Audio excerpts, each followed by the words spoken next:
আমার বাসায় বিড়াল আছে অনেকগুলা, হয়তো বিড়ালে আমার সাথে এগুলা করে।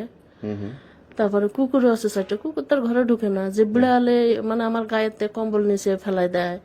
আমি ঘরের ভিতরে জুতা পরি, জুতা নিয়ে যাই সুন্দর করে খাটের পিছনে থুয়ে দেয়।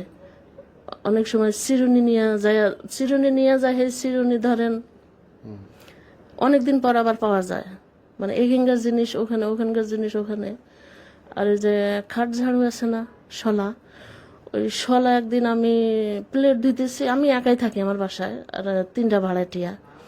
তে শলা একলা একলাই ঘুরতেছে, তো ব্যাপারটা কি? তো আমি তাকায় রয়েছি, তাকায় থাকে, তা আমি যাই ও শলাটারে ধরলাম, আমি এবার তো ঘুরে না। আর ঝুল ঝাড়ু আছে না, ওই যে ছাদ ঝাড়ু দেয় ঘর, ওই ঝুল ঝাড়ু একলা একলাই ঘুরে। তা আমি আবার বলি এমন করে কেন? তারপর আমার এক ভাড়াটি, আমি বাড়ি গেছি, কয় নানি তোমার না বাথরুমের লাইট জ্বালায় থুয়ে কেটে জানি রাত্রে 3টা বাজে গোসল করছে। তা আমি কি, তোমার কি মাথার সিট টিট খারাপ হয়ে গেছে নাকি? আমার রুমে তালা মারা। তুমি বিশ্বাস করো না? তা আমি কি, না আমি বিশ্বাস করি না।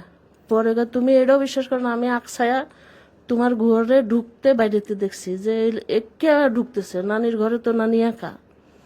তো এইগুলা গেছে ধরেন 3-4 বছর আগে।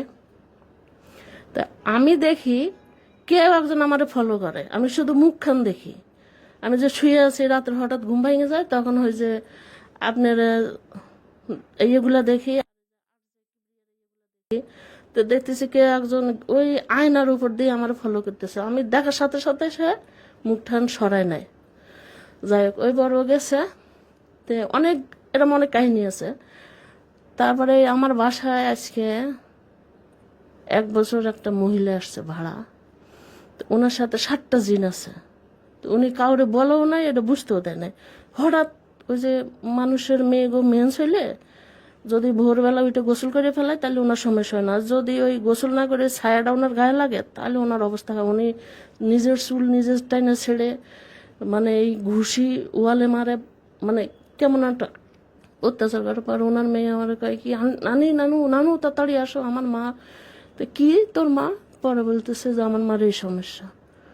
আমাকে হ্যাঁ। পরে উনি আমার বাসায় আসার পরে উনি মানে এমন কোনো কিছু নাই যে উনি বলতে পারে না।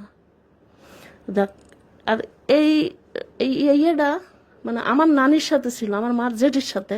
তো ওইগুলো আমি নিজের চোখে অনেকবার দেখছি। আমার দিয়ে আমার নানি কিছু কাজ বাজ করাইতো। কিরকম ধরেন, এখানে অনেক মারামারি হইতেছে, তো নানি বলতে রাস্তাতে মাটি তুলান আনলে আমার পড়াই দিত। আমি ছোট 8-9-এ পড়ি, তো আমার কইতে এই মারামারির চতুর্ভরে ঘুরবি আর মাটিগুলো দিয়ে দে। মাটি দেওয়া শেষ, মারামারি বন্ধ। অনেক সময় স্বামী স্ত্রী ছাড়াছাড়ি হয়ে যেত। আমার নানি বলতো যে এই একটুখানি চিনি আনছি, ওই চিনিটা পড়াই দিত।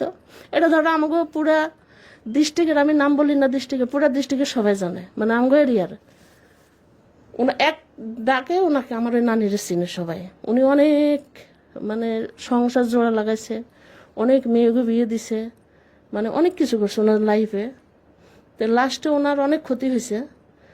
ওনারে কিছু সোনার জিনিস দিছিল, ওই জিনিসগুলো ওরা নিয়ে যাইতে চাইছে, উনি দেয় না দেখে উনি লাস্টে ওরা বলছিল তুমি গু খাইয়া গু হাঁকবা, মুত খাইয়া মুত থাকবা, আমাকে সোনার জিনিসগুলো দিয়ে দাও। আমার নানিকে আমি দিলে বুক ফাইটা মরে যাবো, দেয় নাই।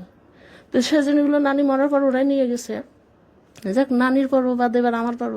এই খালা আসার পর দেখছে যে আমার ঘরে মানে টুপি মাথায় দেওয়া হাজি হুজুর ঢুকে বাইরে, মানে আমি একটা দরজা খুলে থাকি, ভিতরে গেট আছে, ওই গেটটা তালা মারা থাকে। তো আমি আবার ওপেন নিয়ে আমার সাহস আগের দিই ছোটোর থেকে, আমি জানলা খুলে ঘুমাই গরমের দিনে। তো উনি দেখে যে ঢুকে আর বাইরে। পরে উনি জিজ্ঞেস করছে এই তুই কার লগে থাস? তোর কি দরকার আছে? কার লগে? এই বাড়ি তো আমার। যেহেতু সে 55 বছর আমার পাহারা করছে, তাহলে তার বাড়িও তার, সে মানে ওইটা বুঝাইতে চাইছে। কয় তোর দরকার নাই? কয় অবশ্যই দরকার আছে, কার লগে থাকস?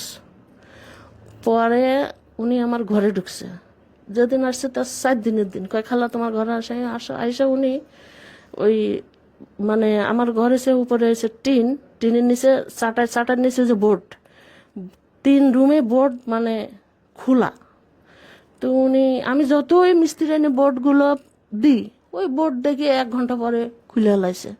মানে ওখানে ও থাকে, ও 3টা আসতাম 3 রুমে, আমি যখন যে রুমে যাই ও তখন সেই রুমে যায়। তারপরে ওই খালা দেখে গেছে গা, কিছু বলে নাই। একদিন ওই খালার শরীরে হাজির হয়ে গেছে আমারটা। ওনার হয়েছে তুলা রাশি, আর আমি নাকি ওই যে পুরুষের কয় কন্যা রাশি, আর আমি নাকি পুরুষ রাশি।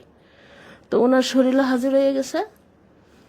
ওর পরে আমি গেছি, আর আমার ওই গাল মন্দ করতেছে। তা আমি কি ব্যাপার, আমি কি আপনি আমার গাল দেন কা? কয়েক তোরে গাল দিব না, আমি তোর সাথে যে 55 বছর ধরে আছি, তোর যেদিন জন্ম সেদিন থেকে আমি তোর সাথে। তে আমি কি ব্যাপারটা এ কি কয়? তো আমি কি তাইলে আমার এই যে উপরে যে মানে আমার বাড়ি হচ্ছে টিন সেট, এমনি একটা রুমের ছাদ, ওখানে কবিতর পালি। তা আমি কই আমার কবিতর ঘরে অনেক সময় অনেক কিছু হয়, এগুলো কি ডাকা কয় আমি, মানে আমি কবিতরে খাওয়ান দিই না, কবিতরে খাওয়ান অলরেডি দেওয়া তালা তো আমার কাছে। তা আমি কইতে খাওয়ান দেয় কেটা কয় আমি, তো আমি পানি দাও না কয় আমি তো পানি ধরতে পারবো না, খাওয়ানটাও কিন্তু তুলে ভিতরে ঢম থাকে।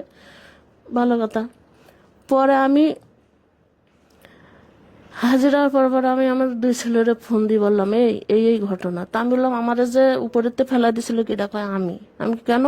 কয় আমি তোরা ধরতে গেছিলাম, ধরতে পারি না, তুই ওখান থেকে পড়ে গেছ। করোনার টাইমে 2 পায়ের গিটা ভাঙা আছে, ওই করোনার টাইমে হসপিটালে যাই নাই। তো আমার বাসায় আরেকটা খালা ছিল, ওনার সাথেও জিন ছিল। ওই খালা ওনার জিনে ঝাড়াইছে আর আমি ভালো হয়ে গেছি। এটা অনেক মানুষ এটা বিশ্বাস করে না, আমি আজকে আইসি মানুষের বিশ্বাস করাইতে যে জিন জাতি আছে, মানুষের উপকার করে।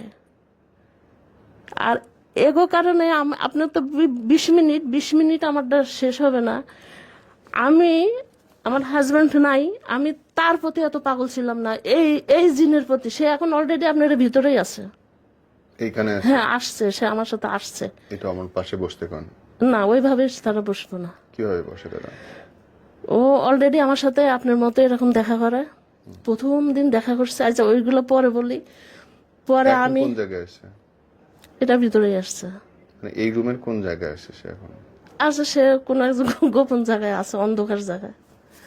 এত লাইটের মধ্যে অন্ধকার? আচ্ছা, সে তো হাওয়া হয়ে ঢুকছে, আসছে আমার কি সাথে ড্রেস পরছে? হাওয়া হয়ে